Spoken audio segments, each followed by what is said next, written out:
Hello friends, welcome again to the channel. So statics में हम ये मैंने दो चैप्टर इकट्ठे स्टार्ट किए हुए हैं। एक तरफ हमने थर्ड चैप्टर मोमेंट स्टार्ट किया हुआ है, जिसमें अभी तक हम उसमें बेसिक कर चुके हैं और सिक्स चैप्टर का बेसिक कर चुके हैं और इसके कुछ क्वेश्चंस कर चुके हैं हम। तो आज हम इसके पेंडिंग क्वेश्चंस करेंगे। ठीक है, अभी आप बोल रहे थे कि दीदी एग्जाम्पल करा दो। अब मुझे समझ नहीं आ रहा, अगर मैं एग्जाम्पल करा देती तो आप बोलते कि एक्सरसाइज नहीं कराई। अब मैं एक्सरसाइज करा रही हूँ तो आप बोल रहे हो कि एग्जाम्पल नहीं कराए। आप ऐसे करो, मैं एक्सरसाइज करा देती हूँ। एक्सरसाइज की क्वेश्चंस अगर समझ में आ जाएंगे ना आपको, तो आपको एग्जांपल्स इजीली हो जाएंगे, क्योंकि मुझे पता है एग्जांपल्स थोड़े से डिफरेंट है और क्वेश्चंस जो हैं वो एग्जांपल्स के पैटर्न पे ही बेस्ड हैं। तो आप एक बार एक्सरसाइज कर लो, फिर एग्जाम्पल करके देखना। अगर फिर नहीं होते हैं तो फिर देखेंगे। ठीक है, तो अभी जो मैं करवा रही हूँ वो कर लो। तो अभी हम करते हैं इसका सिक्स क्वेश्चन करते हैं। देखिए सिक्स क्वेश्चन में क्या है। Two equally two equally rough bodies of weight W1 and W2, where W1 is greater than W2 on a rough inclined plane, are connected by a string which passes round a fixed smooth pulley in a plane. Find the greatest inclination of the plane consistent with the equilibrium of two bodies. देखो यहाँ पे जो situation है ये आप अपनी daily life से इसको रिलेट कर सकते हो। आपने देखे होंगे जो वेइंग वो मशीन होती है जिसमें हम बट्टे रखते हैं, जो आपको जहाँ हम कनक वाले की दुकान पे जाते हैं, जो भी हम मतलब ऐसी जगह पे होती है ना, वो मशीन्स होती है। उसे मशीन तो नहीं बोलते, जो तराजू बोलते हैं जिसे, जिसमें हम बट्टे रखते हैं। तो उसमें क्या होता है, अगर एक तरफ आपने भारी सामान रखा हुआ है तो वो उसकी तरफ ही झुकता है और वो जो दूसरे वाला होता है वैसे ऊपर रहता है। तो वही सिचुएशन यहाँ पे है कि कोई ऐसे सर्कुलर है, कोई पुले है, उसके ऊपर आपने कोई स्ट्रिंग धागा बांधा हुआ है, उसके दो ऐसे वेट्स हैं। अब यहाँ पे जो वेट है, यहाँ पे W1 वेट है और यहाँ पे क्या वेट है, W2 वेट है। ठीक है, ये W1 है, ये W2 है। अगर मैं कहती हूँ कि W1 वेट ज़्यादा है, अगर W1 वेट ज़्यादा है तो ये ऐसे झुकेगा, ऐसे झुकेगा ना नीचे की तरफ और ये ऊपर आ जाएगा। अब अगर ये नीचे की तरफ झुकेगा तो फोर्स कैसे लगेगा, फोर्स नीचे लगेगा, नीचे लगेगा। अब अगर फोर्स नीचे लगेगा तो फोर्स ऑफ फ्रिक्शन कहाँ लगेगा, फोर्स ऑफ फ्रिक्शन लगेगा ऊपर की तरफ, ऊपर की तरफ लगेगा ना ऐसे। और अगर मैं इसकी तरफ, इसकी वाले की बात करूँ, इस वाले की तरफ बात करूँ, तो इसका वेट ज़्यादा होने की वजह से ये भी ऊपर की तरफ उठेगा। तो इसका फोर्स कहाँ लगेगा, इसका फोर्स लगेगा अपवर्ड, और इसका फोर्स ऑफ फ्रिक्शन कहाँ लगेगा, इसका फोर्स ऑफ फ्रिक्शन लगेगा डाउनवर्ड। ठीक है, तो ये मैं आपको समझाने की कोशिश कर रही थी कि इसको आप उस एग्जांपल से अपने माइंड में सोच लो उसे। तो ये क्वेश्चन उस पर बेस्ड है। आपको वेट दे रखे हैं W1 W2, जहाँ पे W1 वेट आपका ज़्यादा है और उसको एक स्ट्रिंग कनेक्ट है स्ट्रिंग से और वो स्मूथ पुले में है। फाइंड द, आपको ग्रेटेस्ट इंक्लिनेशन बतानी है प्लेन की जिसपे वो जो बॉडीज़ हैं दोनों इक्विलिब्रियम में रहें। ठीक है, तो देखो मैं कराती हूँ क्वेश्चन। देखो ये मान लो सपोज कोई पुले है, इस पे ये वेट W1 है, ये वेट W2 है। W1 वेट क्या है, ज़्यादा है, तो ये नीचे की तरफ आएगा। ये नीचे की तरफ आएगा तो इसमें फोर्स नीचे की तरफ लगेगा, फोर्स नीचे की तरफ लगेगा तो फोर्स ऑफ फ्रिक्शन ऊपर लगेगा और ये तो टेंशन हमारी ऐसे प्रोड्यूस होगी। और इस वाले की बात करें तो इसका वेट ज़्यादा होने की वजह से ये ऊपर मूव करेगा, ऊपर मूव करेगा तो फोर्स ऑफ फ्रिक्शन ऊपर लगेगा। तो जो फोर्स ऊपर लगेगा तो फोर्स ऑफ फ्रिक्शन कहाँ लगेगा, जस्ट अपोजिट, यानी कि नीचे की तरफ। तो इसका फोर्स ऑफ फ्रिक्शन नीचे लगेगा जबकि इसका फोर्स ऊपर लगेगा। तो ये चीज़ आपको समझ में आनी ज़रूरी थी। ठीक है, ये तो हमने इसको ऐसे रिप्रेजेंट कर दिया। अब हम इसको प्लेन में कैसे रिप्रेजेंट कर सकते हैं। ये पॉइंट कोई ए है, ये कोई बॉडी ए है, ये कोई बॉडी बी है। इस पे वेट W1 लटका हुआ है, इस पे वेट W2 लटका हुआ है। ये W1 ज़्यादा है, ठीक है, ये W1 ज़्यादा है। ये आपने क्या किया, इसको ये एंगल अल्फ़ा ले लिया, ये एंगल अल्फ़ा ले लिया। इसका नॉर्मल R है, ये इसका नॉर्मल R डैश है और इसको आपने रिजॉल्व कर लिया। इसको रिजॉल्व किया, ये आपका किस में रिजॉल्व हो जाएगा, W1 कॉस अल्फ़ा में। और ये किस में रिजॉल्व हो जाएगा, इधर ये अगर अल्फ़ा है तो ये W1 कॉस अल्फ़ा में, और ये किस में रिजॉल्व हो जाएगा, W1 साइन अल्फ़ा। इसी तरह से इसकी बात करूँ तो ये किस में रिजॉल्व हो जाएगा, W2 के कॉरस्पॉन्डिंग कर रहे हैं तो ये W2 कॉस अल्फ़ा में और ये वाला W2 साइन अल्फ़ा में। ठीक है, हमने इसको रिजॉल्व कर दिया।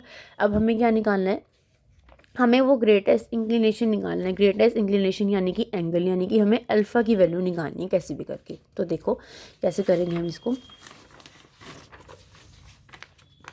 Late A B the position of weight W1 and W2 and P be the pulley on the plane at alpha. ये आपने पुले लिया हुआ है एट एंगल अल्फ़ा। ये ए और बी क्या है, पोजीशन है जहाँ पे W1 और W2 वेट है, ठीक है। Since the string passes through smooth pulley, आपको क्वेश्चन में गिवन है कि जो स्ट्रिंग है उसकी जो किससे पास हो रही है, वो स्मूथ पुले से पास हो रही है। तो ये बात याद रखना, जब आपका पुले है जो वो स्मूथ है, उसमें कोई रफनेस नहीं है, तो जो दोनों स्ट्रिंग्स में आपकी टेंशन प्रोड्यूस होगी वो सेम रहेगी, दैट इज T रहेगी। अगर ये पुले रफ होता तो यहाँ पे T1 प्रोड्यूस होती, यहाँ पे T2 प्रोड्यूस होती, but it is given that it is smooth pulley, so the tension will be same. तो दोनों स्ट्रिंग में टेंशन T ही रहेगी, ठीक है। अब हमें क्वेश्चन में कहा हुआ है W1 W2 से बड़ा है, लेट क्या, आपको गिवन ही है ये चीज़। तो देखो हमने क्या किया, ए को रिजॉल्व कर लिया, परपेंडिकुलर भी और अलोंग भी। अब जब हम इसको रिजॉल्व करेंगे ए वाले को, तो हमारा ये W साइन अल्फा ये किसके इक्वल आ जाएगा, T। एक तो यहाँ पे T लग रहा है और दूसरा हमारा यहाँ पे क्या लग रहा है, म्यू आर लग रहा है। क्यों लग रहा है म्यू आर, क्योंकि ये वेट ज़्यादा होने की वजह से ये वेट नीचे आ रहा है, नीचे आ रहा है तो फोर्स ऑफ फ्रिक्शन नीचे लगेगी, ऐसे लगेगी तो म्यू आर हमारा यहाँ लगेगा। तो ये TW1 साइन अल्फा किसके इक्वल हो जाएगा, यहाँ पे T लग रहा है और साथ में क्या लग रहा है, mu R, T plus mu R के इक्वल।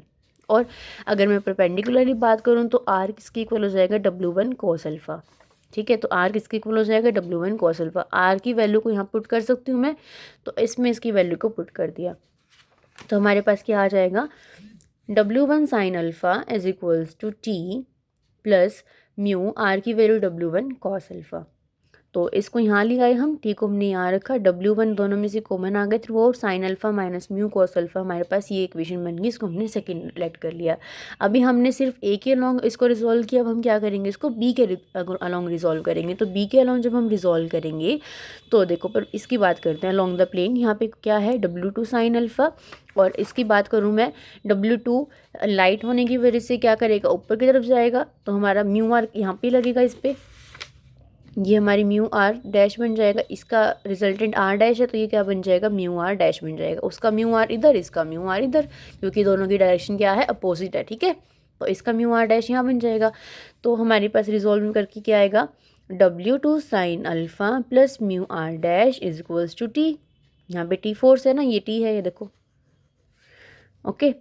मैंने यहाँ पे गलती से शायद तो TW1 साइन अल्फा बोल दिया था। देखो ये इसका जो कंपोनेंट है वो T है और ये इसका है अलग से W1 साइन अल्फा, ये दोनों अलग अलग हैं, ये T है और ये W1 साइन अल्फा है। इसलिए अगर मैंने गलत बोल दिया होता आप उसे ठीक कर लेना। इसके कंपोनेंट्स क्या हैं, W2 sine alpha plus mu R is equals to T, ये इसके कंपोनेंट्स हैं। और परपेंडिकुलर बात करें तो R dash is equals to W2 cos alpha. तो R डैश की वैल्यू हम यहाँ पुट कर सकते हैं, तो हमने इसकी वैल्यू को यहाँ पुट कर दिया, तो दोबारा से W2 कॉमन ले लिया और ये हमारी T की वैल्यू आ गई। अब ये भी T की वैल्यू, ये भी T की वैल्यू, तो हम इन दोनों को इक्वल रख सकते हैं। तो मैंने क्या किया, इन दोनों को इक्वल रख दिया। अब देखो साइन अल्फा वाली टर्म्स को एक तरफ कर लो, कॉस अल्फा वाली टर्म्स को एक तरफ कर लो। ये साइन अल्फा था, ये साइन अल्फा था, यहाँ जाके माइनस बन गया, ये माइनस यहाँ के प्लस बन गया। अब यहाँ से साइन अल्फा कॉमन आ रहा था तो अंदर बच गया W1 माइनस W2। यहाँ से म्यू कॉस अल्फा कॉमन आ रहा था, अंदर बच गया W1 प्लस W2। इसको मैंने डिवाइड कर दिया sine alpha by cos alpha, और यहाँ क्या बचा, म्यू बचा, W1 प्लस W2 बचा, और यहाँ से W1 माइनस W2 बचा। Sine alpha by cos alpha क्या होता है, टेंजेंट अल्फा होता है, और ये टर्म एज इट इज़। तो अल्फ़ा हमारा कितना आ गया, tangent inverse mu of this. हमें यही निकालना था कि हम उसको किस पोजीशन पे रखें, किस एंगल पे रखें कि जो बॉडीज़ हैं वो हमारी इक्विलिब्रियम में रहें। तो ये था आपका क्वेश्चन, ओके। अब देखो next 7th question. Two weights resting on a rough inclined plane whose inclination alpha is greater than the angle of friction lambda। यहाँ पे जो greatest inclination वो आपको एंगल दे रखा है अल्फा है, और वो किससे बड़ा है, वो लैम्डा से बड़ा है। Are connected by a string, वो भी स्ट्रिंग से कनेक्टेड है, which passes over a smooth peg on the plane. यहाँ पे भी जो आपका पैग है वो कैसा है, स्मूथ है। Show that the least possible ratio of the less to the greater is this. आपको ये शो करना है कि जो रेशियो आएगी लेस पॉसिबल, लेस और ग्रेटेस्ट के बीच में, वो ये आनी चाहिए, ठीक है। तो देखिए कैसे करते हैं हम इसको। यहाँ पे भी आपके पास जो सिचुएशन है वो क्या है कि ये आपका वेट, ये पुले है, यहाँ पे आपने वेट A पॉइंट पे W2 लगा रखा है, बी पॉइंट पे W1 लगा रखा है, यहाँ पे ये एंगल आपका अल्फ़ा है, ये W1 है, ये W2 है, W1 की रिएक्शन R1, W2 की रिएक्शन R2, ये नीचे की तरफ, ये W1 ऐसे नीचे आएगा तो फोर्स ऑफ फ्रिक्शन ऊपर लगेगा। तो ये म्यू आर की डायरेक्शन बता रखी है। स्मूथ पुले है तो दोनों में टेंशन सेम T प्रोड्यूस हो रही है, ये पुले है P। ठीक है, अब इसको हमने ये तो इसकी तरफ रिप्रेजेंट कर दिया, प्लेन में रिप्रेजेंट करेंगे तो कैसे करेंगे, ये आपकी बॉडी है, ये W1 और W2 के लिए हम अलग अलग रिप्रेजेंट करेंगे, तो ये सिर्फ W1 के लिए डायग्राम है फॉर W1। तो देखो ये बॉडी है, ये वाली बॉडी, ये एंगल ये W1 लटका हुआ है, ये लटका दिया हमने, एंगल अल्फ़ा है, ये अल्फ़ा है तो ये भी अल्फ़ा बन जाएगा। इस पे क्या लग रहा है, म्यू आर यहाँ पे लग रहा है और टेंशन टी यहाँ पे लग रही है, नॉर्मल रिएक्शन इसका R1 है। ये एंगल अल्फ़ा है, इसको W1 के अलोंग रिजोल्व कर दो। रिजोल्व कैसे करते हैं देखो, अगर आपको नहीं आता तो ये W1 है, ये एंगल अल्फ़ा है, तो ये इसका क्या है, बेस है। तो जहाँ पे बेस होता है आपका, जो बेस कंपोनेंट होता है उसके अलोंग जो कंपोनेंट होता है वो क्या होता है, कोस होता है, और उसकी परपेंडिकुलर क्या होता है, साइन होता है। तो हम इसको रिजोल्व ऐसे करते हैं, देखो इसको आप ऐसे करो, ये बेस है, ये ऐसे है और ये एंगल है, तो ये क्या बन जाएगा, बेस के along angle W1 cos alpha, base के अलोंग ये बन गया, तो इसकी ये इस वाले डिस्टेंस पे जो ये बन जाएगा, ये क्या बन जाएगा आपका W1 साइन अल्फ़ा। तो हमने इसको इसमें ही रिप्रेजेंट ना करके अलग से लाइन में रिप्रेजेंट कर रखा है कि ये W1 साइन अल्फ़ा है, यहाँ पे म्यू आर है, यहाँ पे T है और यहाँ पे R बन है। समझ में आ गया डायग्राम। अब देखिए, let A B with the position of weights, यहाँ पे जो A और B हैं वो क्या है, पोजीशन बता रहे हैं वेट्स की W1 and W2, and P with the peg, peg बता रहा है, और ये क्या है, एंगल अल्फ़ा है। यहाँ पे जो अल्फ़ा है वो क्वेश्चन में गिवन है कि वो किससे बड़ा है, वो एंगल ऑफ फ्रिक्शन लैम्डा से बड़ा है। अब लैम्डा से बड़ा है अगर वो, तो बॉडी क्या करेगी, बॉडी नीचे की तरफ मूव करेगी, एंड फोर्स, और हमें एक फोर्स ये होगा कि वो उस बॉडी को नीचे की तरफ मूव ना करने दे, उसको रेस्ट में रखे। यही बात मैंने यहाँ पे लिखी हुई है। टेंशन T क्या रहेगी, सेम रहेगी, क्यों, क्योंकि जो हमारी स्ट्रिंग है वो सेम स्मूथ है।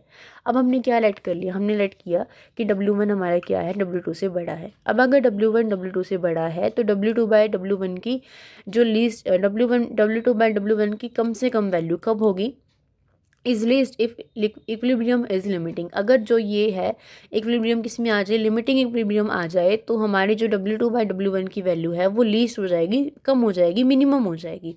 ठीक है, तो अब हम क्या करते हैं, अब हम इसको फोर्स को रिजोल्व करते हैं perpendicular to the plane and along the plane, और फिर ऐसे ही हम बी के अलोंग डायग्राम बनाएंगे और फिर उसको भी रिजोल्व करेंगे। तो देखो यहाँ से जब इसको रिजोल्व करोगे तो R1 डायरेक्टली किसके इक्वल आ रहा है, W1 कोस अल्फा के, और T प्लस म्यू आर किसके इक्वल आ रहा है, W1 साइन अल्फा के। रिजोल्व कैसे करते हैं कि ये पॉइंट है, हॉरिजॉन्टल कंपोनेंट्स देखो, हॉरिजॉन्टल कंपोनेंट्स 1 2 3, ये 3 है। हॉरिजॉन्टली रिजोल्व कर रहे हो तो परपेंडिकुलर का कोई काम नहीं है, परपेंडिकुलर रिजोल्व कर रहे हो तो हॉरिजॉन्टल वाले को भूल जाओ, ये इसके इक्वल होता है, ये अगर यहाँ पे 2 3 है उनको ऐड करके वो इसके इक्वल होता है, ऐसे रिजोल्व करते हैं, बस कर दिया। अब R1 की वैल्यू डायरेक्ट हमें दे ही रखी है, तो अब R1 की वैल्यू पुट कर दी यहाँ पे हमने। पुट करने के बाद यहाँ से T की वैल्यू निकाली, T की वैल्यू W1 sine alpha minus mu W1 cos alpha, यहाँ से W1 कॉमन आ रहा था तो sine alpha minus mu cos alpha.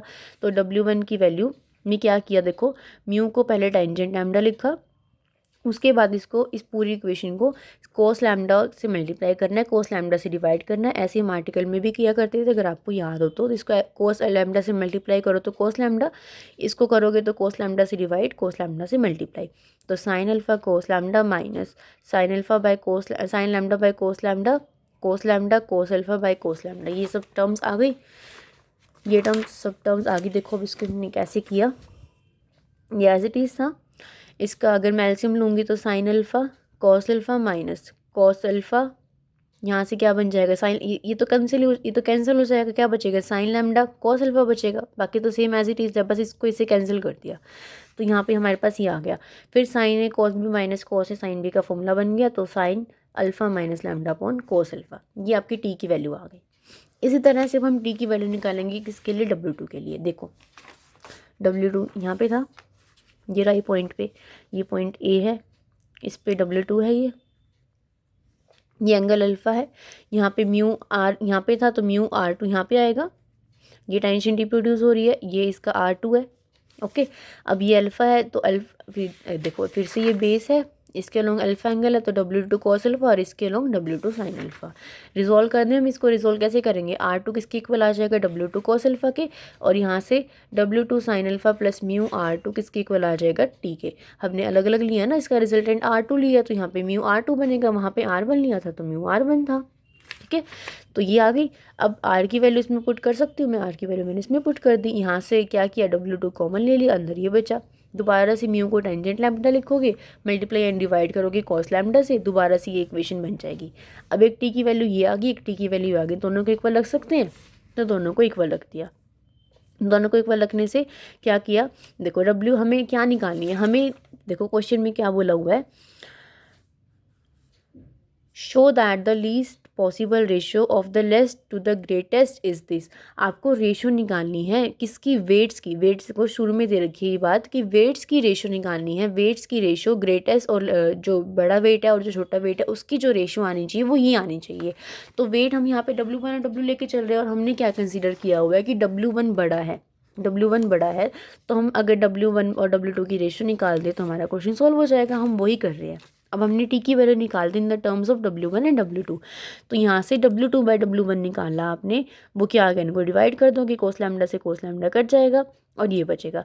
तो W2 बाई W1 की रेशो क्या आ गई, least possible ratio of less to the greatest. Less यानी कि लीस्ट फोर्स, W2 क्या है, छोटा है, छोटे की ratio with respect to greater, greater यानी कि ये बड़ा है, तो इन दोनों की रेशो क्या आ गई, ये आ गई।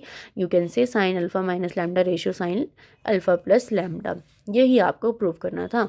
देखो यहाँ पे लिख रखा है सिर्फ show that the least possible ratio, but यहाँ पे आपको स्टार्टिंग में पढ़ने से पता चलेगा that two weights resting on a rough inclined plane whose inclination alpha is greater than the angle of friction lambda are connected by a string which passes over a smooth peg on the plane show that. अब ये show किसके लिए आया है, ये show आया है weights के लिए, इन वेट्स के लिए आया है ये शो। ठीक है, तो समझ में आया होगा आपको क्वेश्चन। मैं अच्छे से समझाने की पूरी कोशिश कर रही हूँ एंड आई होप आपको समझ में भी आ रहा होगा।